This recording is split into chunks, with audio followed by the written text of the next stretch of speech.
In this video, I'm going to show you how to use Fibonacci retracement on MT4 mobile. Now, the first thing you have to do, you want to open up your chart. So at the bottom, tap on the second tab. And then from here at the top, you can see 5 different buttons. Now, the one to the right of where it says F, there's like 3 different shapes. There's a circle, rectangle, and triangle. Tap on that, and this will open up objects. And from here, tap on the plus button in the top right. And you want to scroll down, and under Fibonacci, you can see Fibonacci retracement. So tap on that, and you can then just draw it out on your screen. So just tap and drag, and it's going to draw out the Fibonacci. And at the top left, you can see kind of the zoomed in perspective, so we can actually hit it spot on like this. There we go.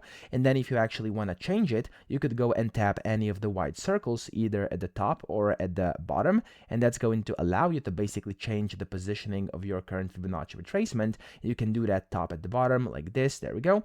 And then of course you also have another option, which is to move it around. So you could go and, for example, tap on the middle white circle, which is kind of like allowing you to move this around like that, as you can see, and you can do that very easily and reposition it. Or you can double tap on the Fibonacci, and in the top right you can see like a pen icon. Tap on that, and then this is going to allow you to change its name. You could go and change the parameters, visualization, style, levels, stuff like that. And then when you're done, just tap on done, top right, and it's going to get applied onto your chart. So that's how to use it. I hope this video helped you out. If it did, please subscribe to the channel and help me out as well.